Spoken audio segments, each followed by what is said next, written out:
Praise the lord. క్రీస్తునందు అత్యంత దేవుని బిడలారా, లోక రక్షకుడు ప్రభువైన క్రీస్తు నామంలో మీ అందరికీ శుభములు తెలియజేస్తా ఉన్నాను. బాగున్నారా ప్రియులారా? దేవుని మహాకృపను బట్టి మేము కూడా బాగున్నామండి. ఈ ఉదయకాల సమయంలో దేవుని మాటలను జ్ఞాపకం చేసుకుని ఉందామా? అన్నట్టు ఈ పరిచర్య కొరకు మీరు ప్రార్థన చేస్తూ ఉన్నారా ప్రియులారా?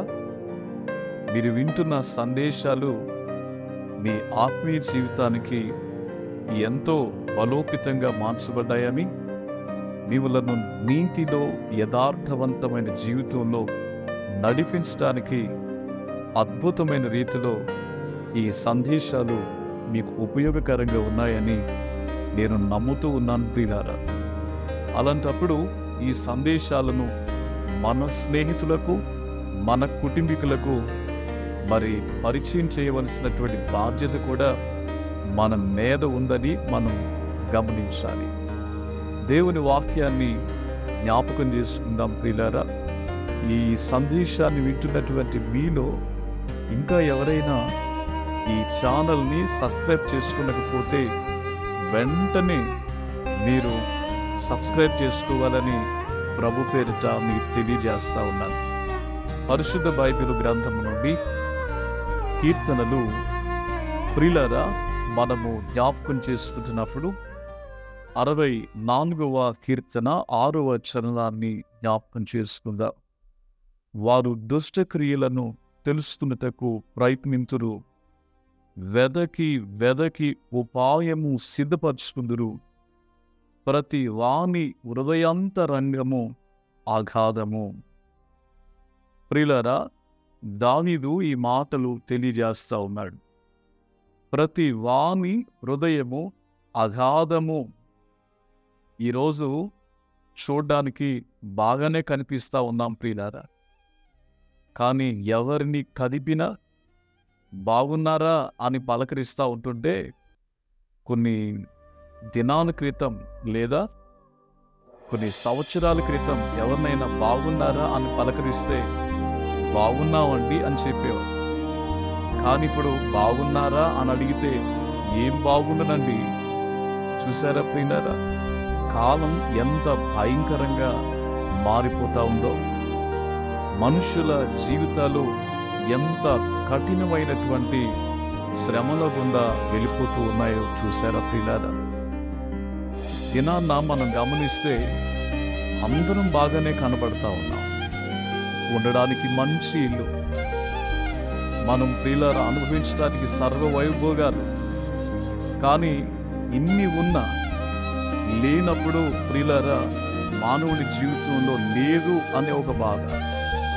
ఉన్నప్పుడు అన్ని ఉండగా కూడా ఉన్నటువంటి బాధలు ఏంటంటే, ఈ దినాన్ని మనం ఆలోచన చేస్తే కుటుంబంలో నుండి, లేకుంటే ఆ పని చేస్తున్నటువంటి స్థలాలలో నుండి, వ్యక్తుల ద్వారా అయినను పరిస్థితుల ద్వారా అయినను మానవ జీవితంలో ఒక భయంకరమైనటువంటి ఆ బాధ, లేకుంటే దాన్ని దావీదు ఎలా వర్ణించాడంటే, నా హృదయము అగాధముగా మారిపోయింది.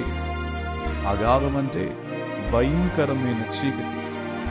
అగాధం అంటే అక్కడ ఎవరూ కూడా ఒంటరిగా నివసించలేరు ప్రియులారా.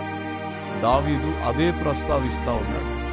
ప్రస్తుతం నా జీవితం, ప్రస్తుతం నా హృదయం అగాధముగా మారిపోయింది అని చెప్పి ఈ వచనం ద్వారా మాట్లాడుతూ ఉన్నాడు.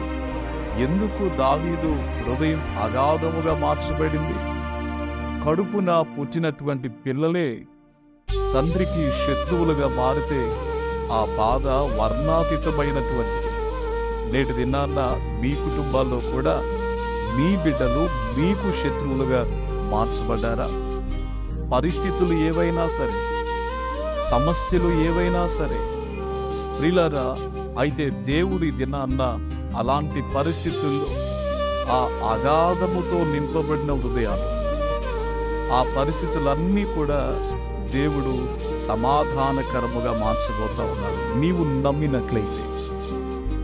దావీదు హృదయము అగాధముగా మారినప్పుడు తన బిడ్డలే తన మీద వ్యతిరేకులుగా మారినప్పుడు దావీదు దేవుని సన్నిధిలో ప్రార్థన చేస్తాడు. ప్రార్థన చేసి ఆ అగాధములో నుండి ఆయన విడిపించబడినట్లుగా దావీదే సాక్ష్యం ఇస్తున్నట్లుగా మనం చూస్తా ఉన్నాం. ప్రియులారా, 30వ ఆ కీర్తన మనము జాగ్రత్తగా చూచినప్పుడు 3వ చరణములో ఆయన అంటున్నాడు, యెహోవా పాతాళము నుండి నా ప్రాణమును లేవదీసితివి, నేను గోతిలోనికి దిగకుండా నీవు నన్ను బ్రతికించితివి. అగాధము అన్న పాతాళము అన్న ఒకటేనండి. అగాధము వంటి హృదయాన్ని, అగాధము వంటి పరిస్థితులలో ఉన్నటువంటి దావీదును, పాతాళములో నుండి దావీదును పైకి తీసుకుని వచ్చాడంట. ఆ మాట దావీదే సాక్షాత్తు ఈ 30వ కీర్తనలో తెలియజేస్తా ఉన్నాడు. ఇది నాన్న, నీ పరిస్థితులు ఎంత అగాధముగా ఉన్నాయో, నీ కుటుంబంలో ఉన్నటువంటి పరిస్థితులు, నీ హృదయం పైకి బాగానే ఉన్నాం కానీ హృదయం ఎంత కృంగిపోతా ఉందో దేవుడు నీ కోసమే మాట్లాడుతూ ఉన్నాడు. దేవుని మీద ఆధారపడి ఒకవేళ మన జీవితంలో ఏదైనా దేవునికి వ్యతిరేకమైనవి సరిచేసుకోవాల్సి ఉంటే సరిచేసుకుని ప్రార్థించినప్పుడు అగాధాన్ని దేవుడు సంతోషదాయకంగా మార్చగలడు. అలాంటి కృప దేవుడు నీకు దయచేయునుగాక. ప్రార్థన చేసుకుందాం. ప్రియులారా, దయగల తండ్రి, ఈ సందేశాన్ని వింటున్న వారి జీవితాల్లో గొప్ప సంతోషాన్ని దయచేయండి ప్రభువా. వారి ప్రవర్తనను బట్టు, వారి మాటలను బట్టు, వారి వైఖరిని బట్టు వారే వారి జీవితాలను, వారి కుటుంబాలను అగాధము వంటి పరిస్థితులలోనికి తీసుకుని వెళ్ళిపోయారేమో. క్షమించండి నాయన.